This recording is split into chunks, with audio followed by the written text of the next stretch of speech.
Welcome back to the Autosportradio.com 2021 show. We are still here going on over a year at the Grand King Race Shop. We got to thank Bill and Stephanie Throckmorton for allowing us to use their facility when it's available. And let me tell you, when the opportunity arises and you get a chance, you're in town, you need to come down and take a look at this place. It's a working museum. You'll love it. A lot of vintage cars, all kinds of cars. You'll enjoy it. It's a good place to stop by. Today's show is presented by Honda and Honda HPD, the NTT IndyCar Series, SVRA, McGilvery's McGilvery's Pub and Eatery and Speedway, and VP Insurance. If you are a collector and have fans of your kids that want to follow IndyCar, I'm going to tell you where you can get some memorabilia stuff for them, or some apparel, whatever you're looking for. The Indy500shop.com's got everything. If you're interested in looking for something to give a race fan or something for yourself that you want to put on display, the Indy500 shop, the 500shop.com. Mike Spangle has anything and everything you could possibly want. Check it out. You'll love it. I talked to Mark Daly a couple weeks ago, or a week ago, I guess it was, and his book, The Legend of the First Super Speedway, The Battle for the Soul of American Auto Racing, is a phenomenal book. I'm into it now, reading it. It's very good. It's available almost anywhere. Amazon, Book and Noble, Walmart, Target, anywhere that sells books, you can find it. So check it out. I'm telling you, it's really a great book. The Legend of the First Super Speedway. Paul Page has a book coming out on the 1st of May. It's called Hello, I'm Paul Page. It's race day in Indianapolis. You want to pre-order your copy so when you get to the Speedway, you can chase him down and he'll sign it. You put your orders in with Amazon or Barnes & Noble and get your copy when it comes out. He'll have plenty of pens to autograph it for you, so get your copy. It will be good. You ever have a problem with your computer? I know I do. I'm born with trouble with a computer. Our good friend, A+ Affordable Computer Doctor, can help you out. Steve Freeze is a doctor. And if need be, if you can't get to him, he can come to you, make a house call. So call him up, tell him your problem, see what he can do for you. The number is 317-328-0766. And if you need dental work or you haven't been to a dentist in a while and you need to go, and of course everybody loves it, go somewhere you will love, the Indy Dental Group. Indy 500 veteran Dr. Jack Miller and his wife, Dr. Liz Lewis, have a phenomenal practice. You will love everybody that works for them. It's phenomenal. Make an appointment. Number is 846-6125. And if you are a former fan of Trans Am, it's back. Tony Perella now owns it, lock, stock, and barrel, and it's back full speed ahead. You go to svra.com, subscribe to the Speed Tour magazine. You get all the latest information on that, as well as the SVR Vintage Series. So I highly recommend it. The Speed Tour magazine is a top class. Lots of good pictures, great stories. And when they go to an area, they tell you places you want to stop and see while you're there. That's svra.com. Subscribe to Speed Tour magazine and check their schedule tab and find out where they're going to be. And if they're anywhere near you can get to, I highly recommend go. Excuse me. The insurance commissioner in the state always tell you every once in a while you need to check your insurance coverage. Make sure you're getting the best deal available. And Mike Pardee at VP Insurance is one person you want to give a call and check.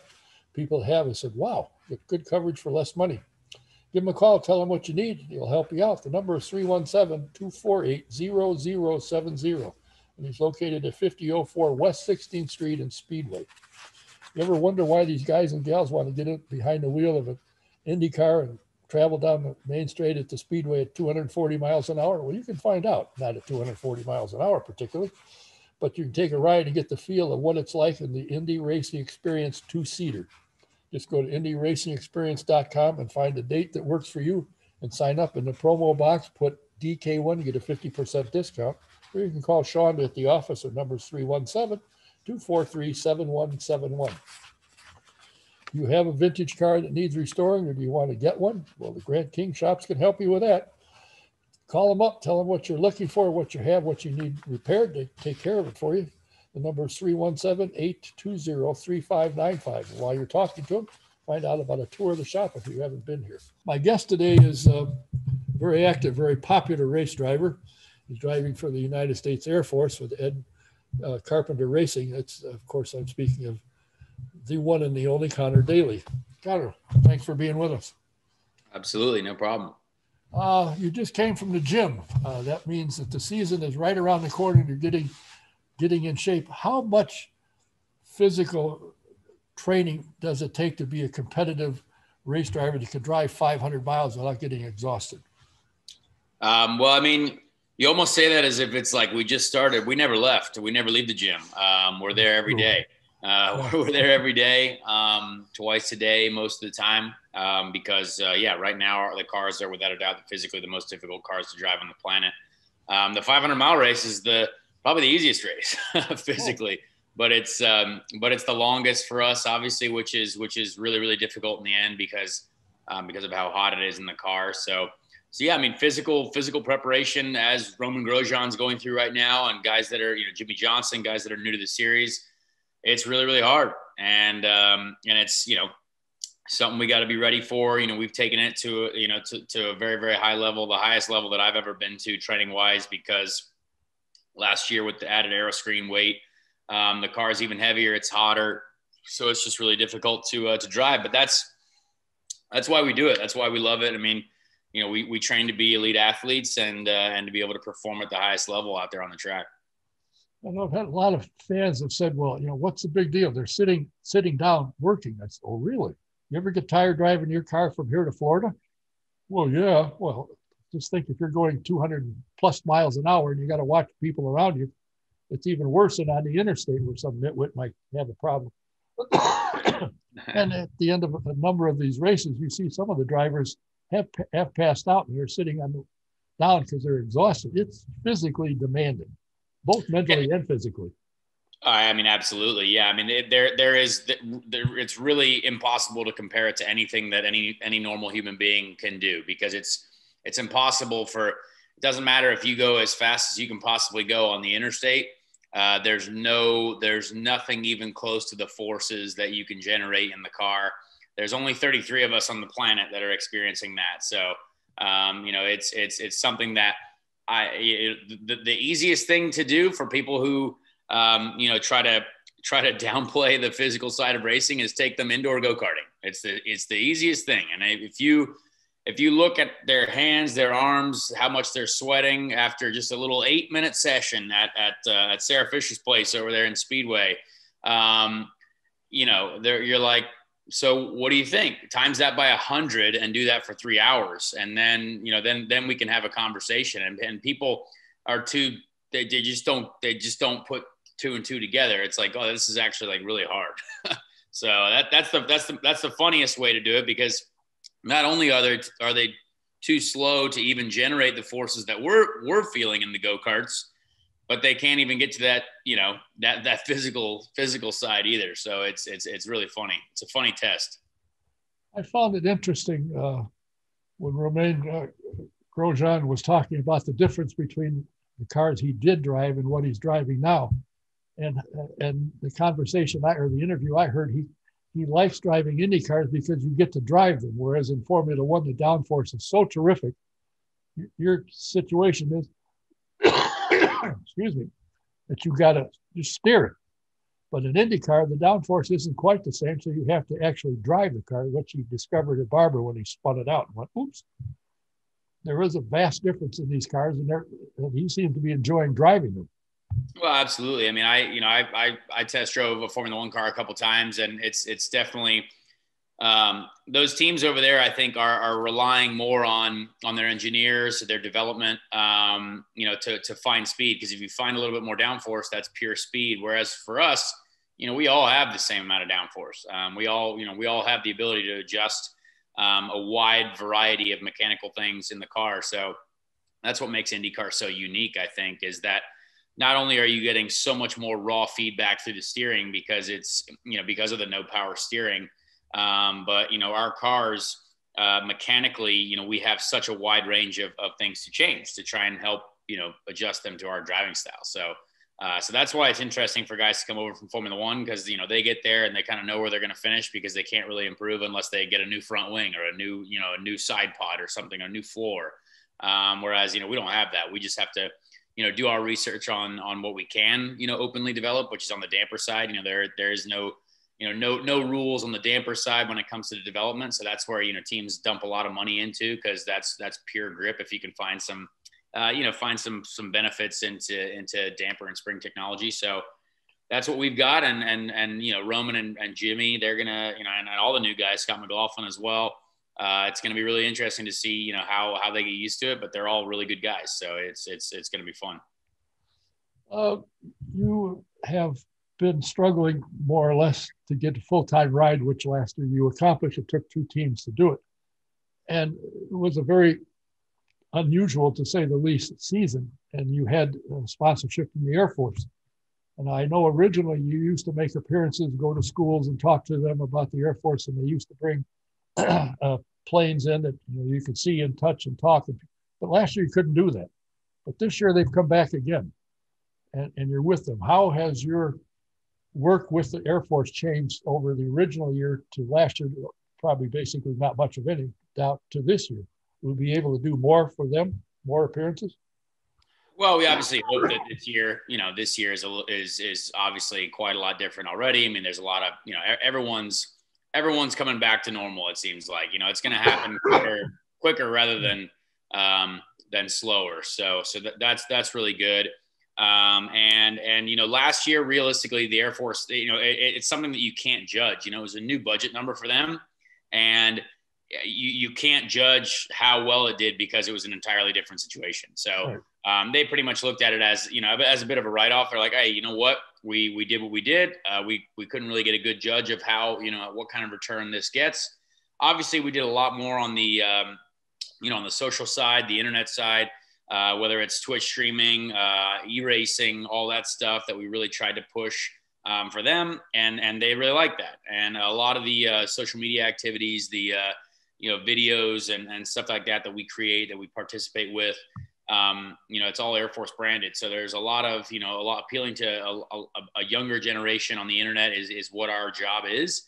It's who, the Air Force are aiming to recruit. So hopefully this year we can do a lot more.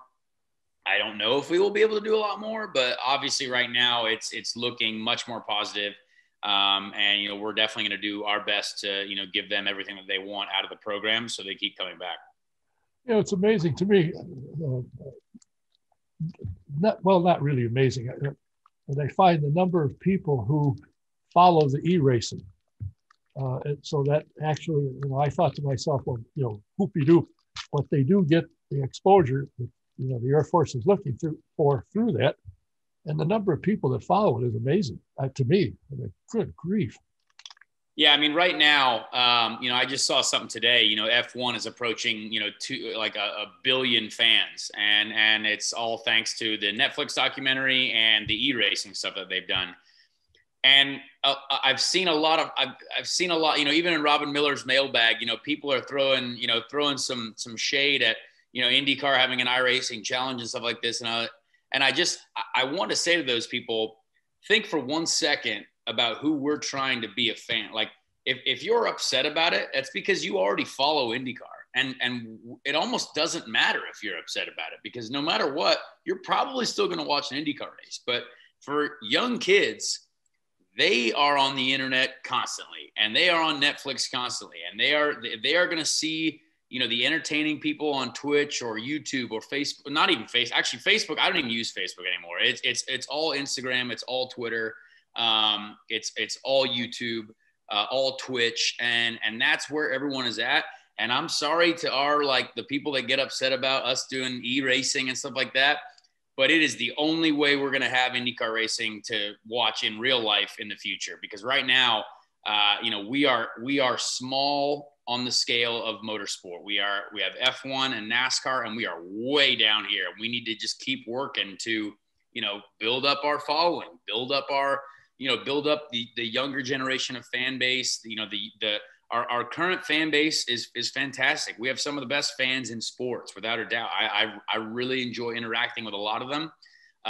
But we need to do so much more. And if people think it's silly, if our older generation of fan thinks it's silly, I'm sorry, but you're completely wrong. We've got to do so much more. And it was so much more than just a television commercial or an ad in the paper. I mean, times have changed. It's a wild world. There are people making millions of dollars just streaming video games on the internet right now.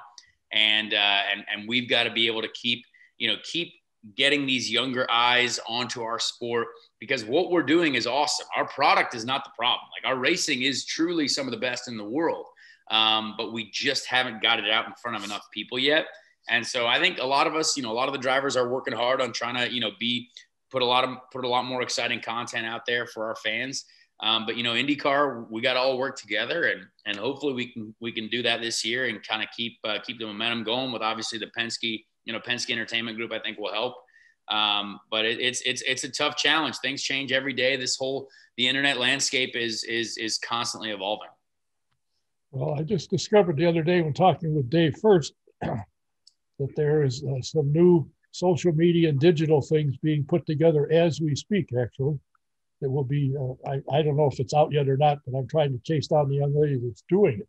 So they are aware of where the eyes are and how to get the eyes. And then that translates to, hey, they're racing, they're within 50 miles of us, let's go.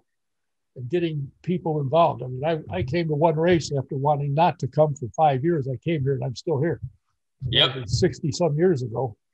So once you see the sport and understand it, and I think also, in my mind, one of the leading fan attractions is a driver like yourself. I can tell you personally, I've seen you will take the time to talk to fans. Most of the drivers will, but I've seen you go out of your way. And the thing that impressed me was a couple of times that I was at events you weren't driving, yet you were still mobbed by fans. But you are a fan favorite. I think that's, and you realize it and understand what you need to do to keep it and build it. And I think that's phenomenal for the series. Thank you. I mean, yeah, it's something that as we continue to go here with the Air Force, it's definitely been helpful. All the fan interaction, all the interaction that we get on the internet and at the racetracks. For sure, the at-track interaction is something that we missed last year. I mean, I can't wait to get back to tracks with fans and just interact with people again, just to talk to people, see what's been going on. And there's a lot of exciting stuff on our schedule this year. I mean, there's a lot of great things. Nashville, new race. We've got, we're going back to events that we missed out on last year that a lot of people missed, I think. So it's all in all, it's one of the most exciting times in IndyCar. We've got a 7-time NASCAR champion. We've got several current Formula One drivers in the last couple of years who have now come over to IndyCar. We've got multi-time V8 Supercar champion Scott McLaughlin and 6-time IndyCar champion Scott Dixon. I mean, we've got some of the best drivers in the world, and I don't know how this isn't front page news everywhere. I mean, this is like the best of the best from all around the world, coming to IndyCar to race in our series. So I think, again, like Dave First was talking about, how do we absolutely flood people's brains and their eyes with the fact that what we have in IndyCar is very unique and it's very exciting. You better watch it. And the interesting thing about it, and I think I try and get through fans' heads, in Formula One, there's 2 or 3 teams that are going to win. There's not much doubt about that. But in IndyCar, there's 8 or 10 teams that can win. On any given race day, any one of 10 teams can win the race, and it's worth watching to see who's going to win this one. And I think even last year they had like 7 different races, winners in the first 8 races, something like that. So it's an exciting series, and the ability to drive an open wheel car, unlike NASCAR or a stock car where you can bump cars and it doesn't really do that much necessarily. But IndyCar, you do that, and now you got trouble. Somebody's going to go somewhere and possibly get injured. So it's an exciting series, and of course, the speed is something that people just can't comprehend. They can't believe you go that fast, and you look in your mirror, and there's somebody right alongside you doing the same thing. You go, oh. It's kind of fun to watch, exciting to watch. Was there ever a time growing up that you ever thought, I don't want to drive race cars, I don't want to race? Not once in my head. It's always been what I wanted to do. It still is what I want to do every day. And you know what, I've been very lucky to make it this far, and want to continue to, be a better driver every day and try to, get everything in the right spot moving forward. I mean, I feel really good about this year. Very excited to just get back in the car. Obviously we've got a lot less testing overall than what we normally have in a normal year. But the 2 days that we have been in the car so far have been really strong for us. And I think the team, we knew where we were struggling last year, certainly on my car side. And I think the team's done a great job, progressing towards what I need out of the car. So, it'll still take some time. It'll still take some weekends, but I really feel good about our potential. And honestly, just to diversify the schedule, I think that helps so much. If you get to a track and you're really struggling and you just don't have the setup. I mean, it happens to Scott Dixon. It happens to all kinds of people. Last year, sadly, we had to do another race the next day, and there's not a lot you can really change overnight that's going to really change your entire program. So I just look back. I look forward to getting back to the diversity of the schedule. And what if you had a tough weekend and you might end up 10th, 11th, 12th, or whatever. You don't have to come back the next day and do it again in a doubleheader unless it's Texas or Detroit. So it's going to be nice to get back to our regular schedule. You're driving for Ed Carpenter Racing, as I said, the number 20 U.S. Air Force car, and you're scheduled to run all the street and road courses plus the 500. Is there any chance you will get a chance at the other ovals that are available? I certainly think there's a chance, yeah, to be in the same situation as last year. I think there's a lot financially that needs to be in place for racing cars to be going on the track. And I don't know if, I don't know if we have enough or if there's enough there at Carlin to make that happen for me. I would like to think that, what I've done for them in the last couple of years and all that we've worked on, counts for something. And I think it will. Because I like Trevor and I like that operation. They do an incredible job for being a one-car team, going up against the big guns. So that, would love to be back with them for those ovals at Texas and Gateway, but we've got some time still. I mean, it's Texas isn't until May. So we've got, a lot of time to figure that out, whether I really honestly don't know who else they would go with unless it's like just a big check, someone with a lot of money, because it's tough to get into Texas and Gateway just to go. And it gets really risky. So, they've got to keep that car in the points for leader circles. So I think that I would love to be with those guys again, but it's not confirmed yet. So we'll see. Well, the thing that's impressed me the most about your career to date is everywhere you've gone, they've improved. You've gotten in cars that struggled, and as you went along, the performance increased, the finishes it got better. Things have always gotten better. And Carlin, of course, had the same thing with you in the car.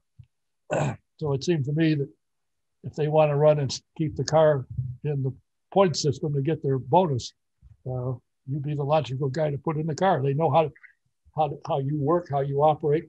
But is it difficult to drive for two different teams? Is that hard for you to adjust? Because obviously the teams aren't the same.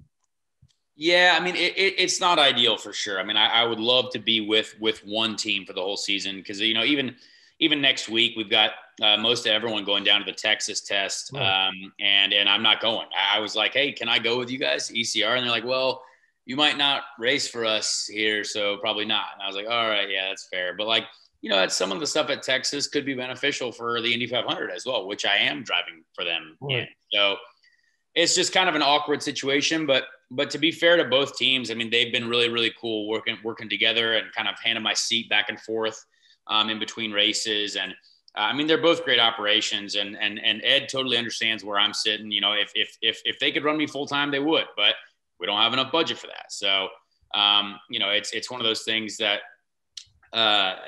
it's a very unique situation, and I'm lucky to be in this situation while we have, the sponsorship that we have, because we don't have enough for a full season for any team.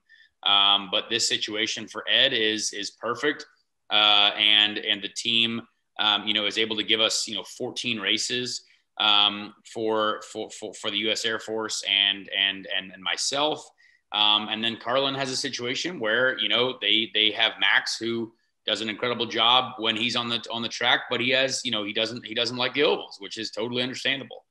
We've got a couple guys who are doing that same thing this year. We've got Jimmy and Roman who are not doing ovals. So like, it's not a super, you know, one guy thing. Like there's several guys who are not comfortable with the super speedways. So I can totally get that. And it's a very unique situation, and I hope to be back, you know, with both teams again, but it is for sure weird. And you know, at some point, maybe we'll get back to one team 1 year, but who knows?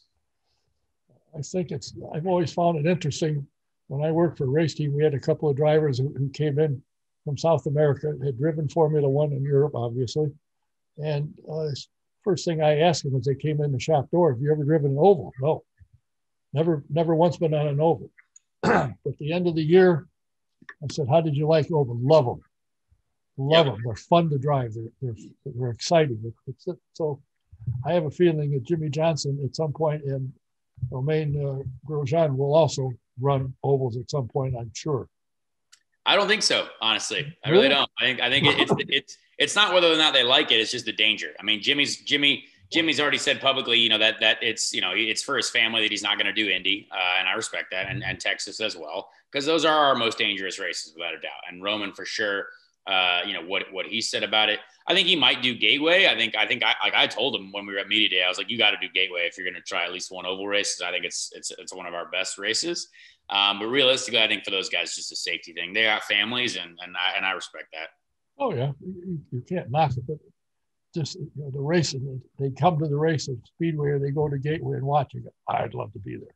Yeah, I mean, you never know. Tell them. You know, it's something about this racing. What is it that drives you that this is what I want to do? Now, you work 17 weekends and then a few, you know, tests in the gym and all that kind of thing. But what is it that's hooked you to be a professional race car driver? I mean, there's a lot of things really. I think the you know, the adrenaline for me is something that the adrenaline produced, the speed that we're doing, the technological you know, developments that we can make as a team, the results of teamwork together, I think are super satisfying. I think winning in racing is without a doubt one of the most satisfying feelings that you can get in a competition type sport, because it's so difficult to do. You know, it's you know, if a football team isn't playing a good game, well, they're going to lose. Whereas if a driver is having his best race of his life, but the engine blows up or something, you know, something happens or there's a crash in front of you or something, you know, those are all things that could happen that are completely out of a driver's control. And it's really, really difficult to, you know, certainly in my career, I feel like I've been in a lot of those situations where there's been a lot of things out of my control that have happened. And you're like, how does this happen? But, you know, in the end, you have to, you know, just focus on being the best that you can every day. And I love the sport. I love, you know, the competition, you know, the camaraderie between the drivers, I think is really, really cool. You know, some of my best friends are obviously, you know, in the series, and it's, you know, it's something that's very unique. You know, as I said earlier, I think there's only 33 people in the world and there's 7 billion people in the world. Only 33 guys or girls get to line up, you know, for the Indianapolis 500 on Memorial Day weekend. So, very unique experience. And, you know, the Indy 500 in itself is just something that is so monumental, that it's just very, very special to be a part of. So, I love the sport. That's why I work hard every day to try and, you know, get it out to more people, get more people involved. We need more eyes. I want this sport to continue to, you know, be a source of jobs for my friends, my family, you know, people that I know. And it's going to take all of us to kind of keep building it up to make sure that everyone, you know, can live a good life in motorsport. Well, interesting thing about your family, your mother is a former novice jet ski world champion. Your brother was a jet ski world champion. Your father was a champion and competed in both Formula One at a very young age, one of the youngest guys to have advanced very quickly. And he drove IndyCar for a number of years and 30 some odd years as a broadcaster. Your family, is a family of winners, of champions, and they go after it. It doesn't fall in their lap. They have to work to get it. I don't care if you're on a jet ski or if you're behind the wheel of a race car. It takes work to get there, but it also takes a crew. And one of the things I've always found very interesting is the interaction between a driver and an engineer, and you, what you feel in the car and what he understands, and he can see usually through the tire temperatures. They can check the temperature of tires, and if you tell him what he's reading, you're off and running. And the teamwork, everybody has to do their job, whether it's putting the bolts on the tire right, or you got a problem. So the teamwork, and to me in motorsports is top notch, I think. Yeah, absolutely. I think we've seen very strong, driver engineer combos over the years that we kind of understand why they're successful. They've got continuity. They understand each other. You've got, I think Alex Rossi with his engineer, Jeremy, you've got Colton Herta with his engineer, Nathan O'Rourke. Those guys are, I think, some of the best combos right now. And basically anyone who works with Scott Dixon, I know his engineer very well, Michael Cannon. He was my engineer my rookie year. And I thought he was one of the smartest people and one of the most realistic people that I've ever known. And he truly believed in me, which was something that I think is super important. When you have an engineer that believes in you, that believes that you can go out and win and be competitive, that's super important. So it's something that, people really, I wish they could get into a bit of a deeper level on how we communicate, but obviously everything is secret. So, you can't be talking about everything out there, but,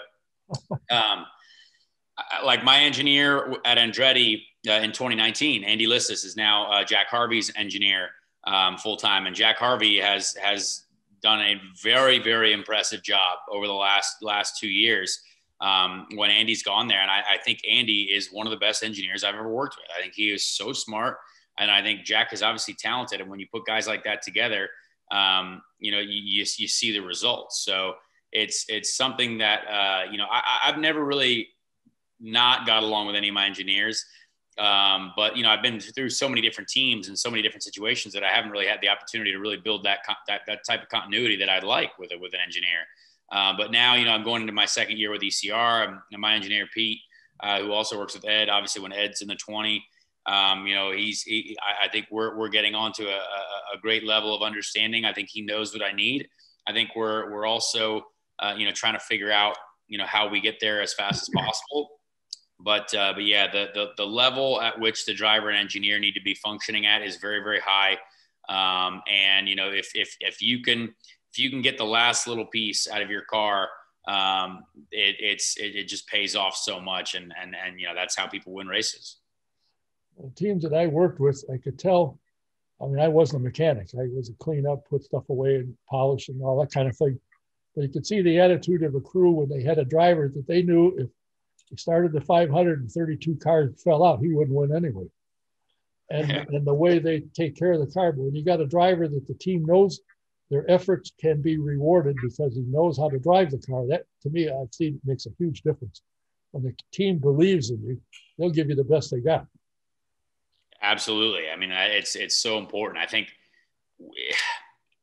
we see it most of the time. I think, sometimes they're depending on the situation, it's tough for everyone to get along, but realistically, the guys that are respected most are the guys that get along with their team. You go into this sport, as a team, no matter what, there's no one person that is going to win the race. You're going to win it as a group. So, I think that's massive, on the scale of importance when it comes to a race weekend, is you guys all better be firing on all cylinders together. Because this is a group effort. And I love working with the people in racing. I think there's a lot of great people, mechanics, engineers, specialists. You've got the strategists. You've got so many different people involved. It's great. It's great to work with them, and it's great to see everyone happy when things do go well. Well, I've fallen in love with the sport since the first time I came here. It took me a couple of years before I was convinced to come, but I'm still here. To me, the people involved in this sport, top to bottom, are the best in any sport in the world, as far as I'm concerned. And it's just a fun group of people to be around. They're good, they're smart, they're intelligent, and they put on a hell of a show. It's fun to watch, it's fun to be a part of, and get a guy like yourself to take the time to sit and talk to us. I appreciate it. Absolutely. And hopefully you'll gain some new fans. That's the goal. Yeah, well, you're good at it, and I think, and I know the series understands what you mean to them and to the fan, and hope you continue. Wish you nothing but the best in the 2021 season. Hope the United States Air Force sticks around because of your performance and who you are. Appreciate that, man. Thank you so much. Thanks for being here. We'll, unfortunately for you, I know how to get a hold of you. We'll probably check in with you again during the season, see how things are going. Absolutely. All right. My guest has been Conor Daly. Watch him, car number 20, driving for Ed Carpenter Racing, the U.S. Air Force car. I put the picture, it'll come up when I put on.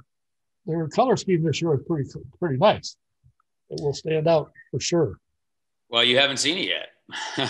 I've got a picture of you in front of an orange car. That was last year for the Indy 500. It's all new this year. Oh, is it? Oh, well, yeah. All right. It'll be even better then. We haven't released anything yet, so it'll come out soon, though. Well, I'll use the one I got. Anyway, thanks for being here. We'll be back again. We have some guests lined up, so in the coming days and weeks, we'll have programs. And who knows, one of these days we may end up back live and in color in front of a live audience. Until then, we'll be here. Thanks for watching. Thanks for listening. Until next time, Don Chase saying, see you then.